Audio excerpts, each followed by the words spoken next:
ভিডিওটি যদি ভালো লাগে তাহলে ভিডিওতে একটি লাইক দিবেন। যদি এই চ্যানেলে আপনি প্রথমবার এসেছেন তাহলে চ্যানেলটা সাবস্ক্রাইব করে আমাদের সঙ্গেই থাকবেন। আপনার একটি লাইক এবং সাবস্ক্রাইবে পরবর্তী ভিডিও বানানোর জন্য প্রেরণা দেয়। মেয়েদের শরীরকে একটা ছেলের ততক্ষণ পর্যন্তই ভালো লাগে যতক্ষণ পর্যন্ত তার চোখে অন্য কোনো মেয়েকে ভালো না লাগে। কিন্তু প্রকৃত পুরুষ সব সময় এক নারীতেই আসক্ত থাকে। স্বামী গরিব হলে মেয়েদের একটা লাভ থাকে, তাদের স্বামী অর্থের অভাবটা ভালোবাসা দিয়ে পূর্ণ করে দেয়। আর সবার কপালে ভালোবাসা সয় না, তাই স্বামী গরিব হওয়াটাই ভালো। বিয়ে করলে রাগী মেয়েদেরই করা উচিত, কারণ রাগী মেয়েদের মন অনেক নরম হয়। 99% মেয়ে স্বামীর অবহেলার শিকার হয় শুধুমাত্র একটি কারণে, আর সেটা হলো স্বামীর অবাধ্যতা। কোনো নারী যদি স্বামীর কথা না শুনে তাহলে সে নারীর উপর থেকে তার মন উঠে যায়, ফলস্বরূপ তারা অবহেলা পেতে শুরু করে। মেয়েদের জীবনে বড় শত্রু হলো তার মা, কারণ মায়ের কুবুদ্ধিতেই অনেক মেয়ের জীবন নষ্ট হয়ে যায়। তাই মেয়েদের উচিত বিয়ের পরে মায়ের জীবনে বেশি নজরদারি না করা। তোমাকে পাত্তা না দিলে তুমি তাকে এড়িয়ে চলো, এমন ভাব করো যেন তুমি তাকে চেনোই না।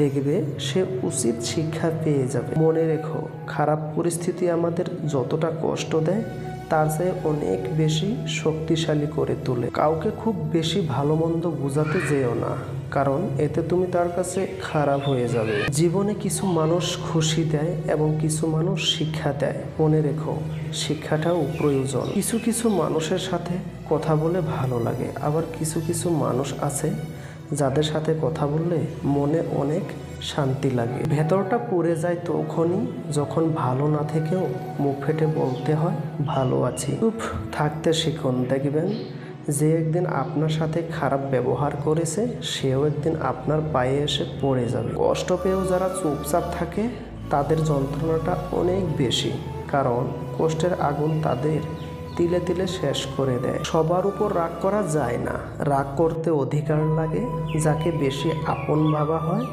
যার উপর বেশি অধিকার কেবল তার উপরেই রাগ করা যায়। স্পর্শ বলে দেয় স্বভাব কেমন, পছন্দ বলে দেয় ভাবনা চিন্তা কেমন, স্বপ্ন বলে দেয় ভবিষ্যৎ কেমন। সুন্দর মানুষ সব সময় ভালো নাও হতে পারে, কিন্তু ভালো মানুষ সর্বদাই সুন্দর হয়। ভেঙে পড়লে গড়তে শেখো, তুলতে শেখো যন্ত্রণা, বুদ্ধি খাটাও বুঝতে শিখো চোখের জল সস্তা না। যারা ময়লা পরিষ্কার করে তাদের ময়লাওয়ালা নয়, পরিষ্কারওয়ালা বলা উচিত।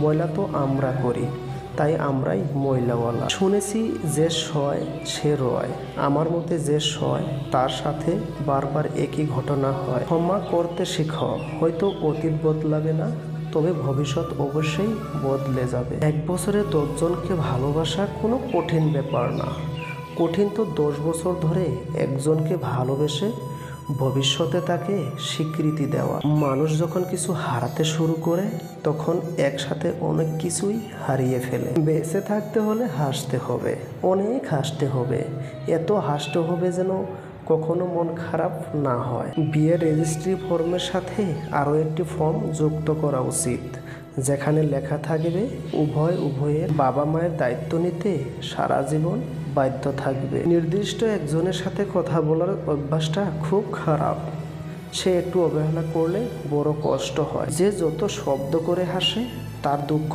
ততই বেশি। যার কান্নার শব্দ শোনা যায় না তার মতো কষ্ট কারো হয় না। শৃঙ্খলা দেখুন পিঁপড়ের মধ্যে, একতা দেখুন কাকের মধ্যে, বিশ্বস্ততা দেখুন কুকুরের মধ্যে, স্বচ্ছতা দেখুন পায়রার মধ্যে, পরিশ্রম দেখুন ঘোড়ার মধ্যে, সাম্যতা দেখুন মৌমাছির মধ্যে, আর হিংসা, ক্রোধ, লোভ, নিষ্ঠুরতা, অহংকার দেখুন সৃষ্টির শ্রেষ্ঠ জীব মানুষের মধ্যে। কষ্ট তখনই বেশি হয় যখন আপন মানুষগুলো পরের মতো ব্যবহার করে। শব্দ ছাড়া কান্নাগুলো অনেক বেশি কষ্ট হয়। একজন বিবাহিত মহিলাকে জিজ্ঞাসা করা হলো, তোমার শ্বশুরবাড়ির সমস্যা তুমি তোমার স্বামীর সাথে আলোচনা করো না কেন?